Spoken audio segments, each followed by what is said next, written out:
উখিয়ার শিকদার বিলে জনস্বাস্থ্য প্রকৌশল অধিদপ্তরের স্যানিটেশন প্রকল্প ঘিরে উঠেছে একের পর এক প্রশ্ন। প্রকল্পের মালামাল কি সত্যিই উপকারভোগীদের কাছে পৌঁছাচ্ছে নাকি গুদাম থেকেই অদৃশ্য হয়ে যাচ্ছে? সরকারি সিমেন্ট ভ্যান গাড়িতে করে কোথায় নেওয়া হচ্ছে? এইসব প্রশ্নের উত্তর খুঁজতেই আমাদের আজকের অনুসন্ধান। ক্যামেরায় ধরা পড়েছে গুদামে মজুতকৃত বিপুল পরিমাণ নির্মাণ সামগ্রী, সিমেন্ট, রড, কমোড ও পাইপ জনগণের কল্যাণে ব্যবহারের জন্য বরাদ্দ করা হয়েছে। কিন্তু প্রশ্ন হলো, গুদাম থেকে বের হওয়ার পর এইসব মালামালের গন্তব্য কোথায়? কে নিচ্ছে? কোন বাড়িতে যাচ্ছে? কোন কাজের জন্য ব্যবহার হচ্ছে? নাকি সরকারি মালামাল অন্য কোথাও বিক্রি করে দেওয়া হচ্ছে?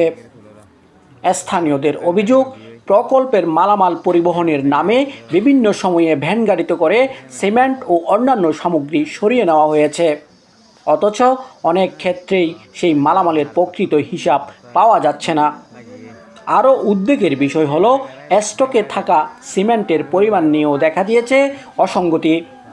যদি সব মালামাল নিয়ম অনুযায়ী বিতরণ করা হয়ে থাকে, তাহলে হিসাবের এই গরমিল কেন?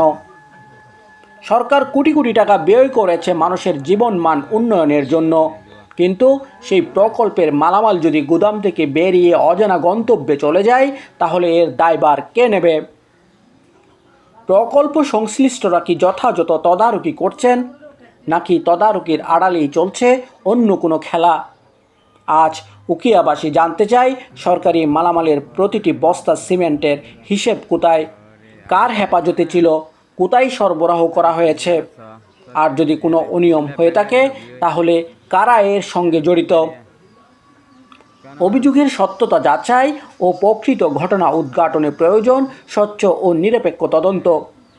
কারণ সরকারি সম্পদ কোনো ব্যক্তি বা গোষ্ঠীর নয়, এটি জনগণের সম্পদ। সত্য উদ্ঘাটনের এই অনুসন্ধানে আমাদের সঙ্গেই থাকুন। দৈনিক আলোকিত উখিয়া। ধন্যবাদ সবাইকে। আসসালামু আলাইকুম।